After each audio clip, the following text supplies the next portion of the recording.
Okay friends, so what we're going to be making today is patterned art hearts.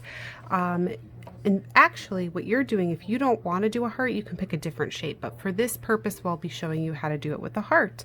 This is an example of what it could end up looking like, and let's move on to the actual project so we can see what we're going to be doing. So the supplies that you're going to be needing are a white piece of paper. It does not matter what size or shape or what quality paper. I tend to like sort of more square shapes, but you could choose to have a rectangle or a large or small or whatever size you want.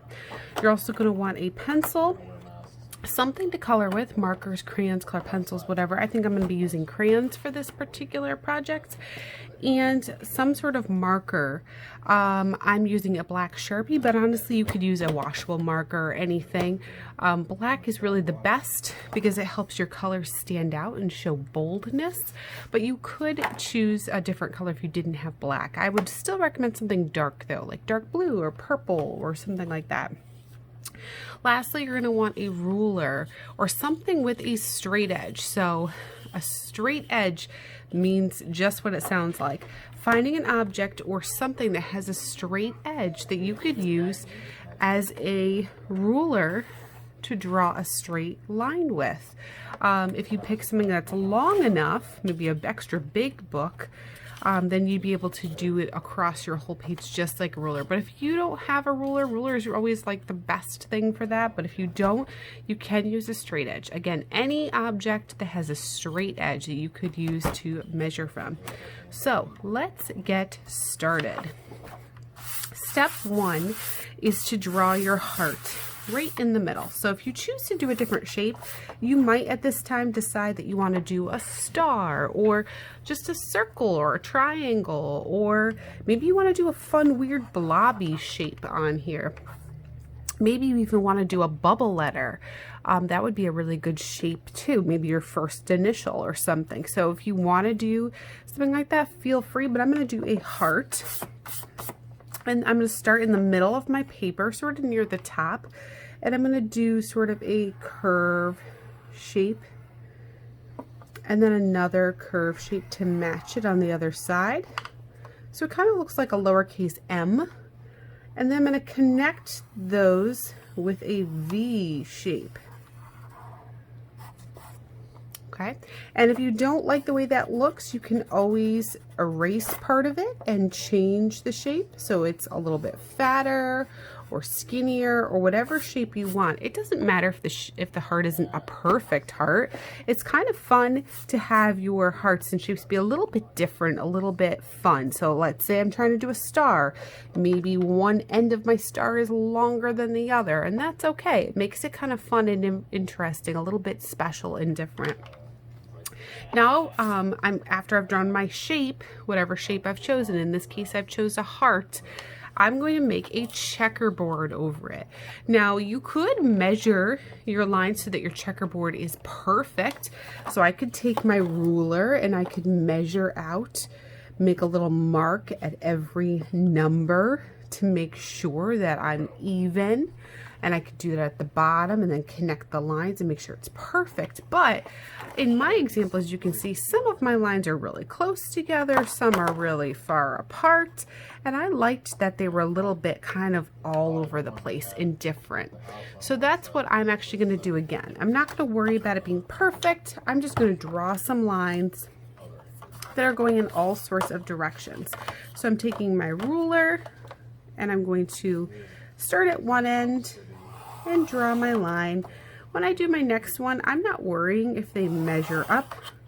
I'm also not worrying if they are tilted or crooked.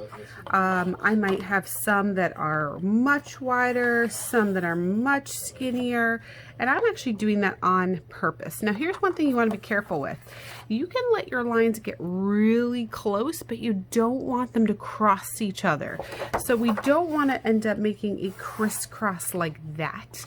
We also don't want them to be straight all the way, but then crisscross at the very end. We don't want them to touch at all. We want them to stay separate from each other. They can be kind of crazy and they don't have to be perfectly straight, but they should not touch each other. If they do, just erase your line and try again so that you can correct your mistake. So again, I'm making my lines crazy, not perfectly straight. I'm making them crooked. And I'm doing that on purpose because I like that look. I think it looks fun and different. After you've done one way, you're going to do the other way. And you're going to do the same exact thing. You're just going to draw a bunch of lines across.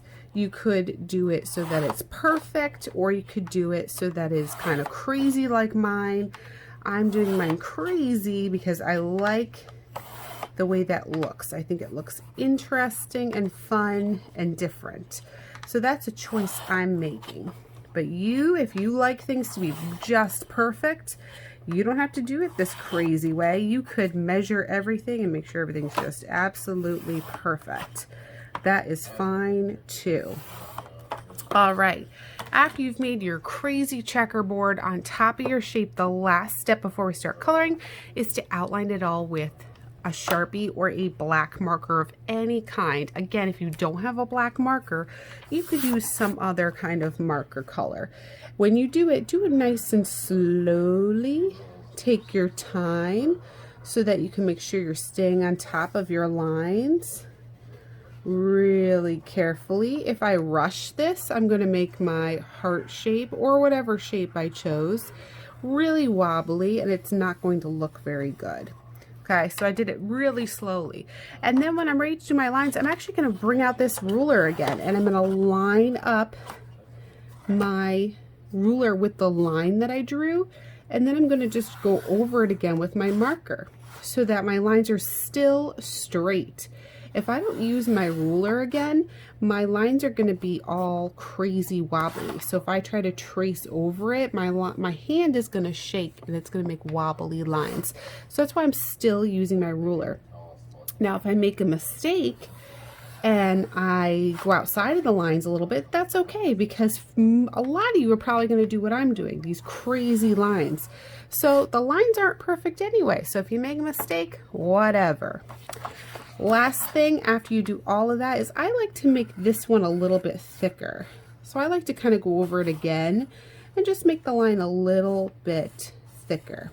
All right, I'm going to finish outlining and I'll be right back. Okay, we're back.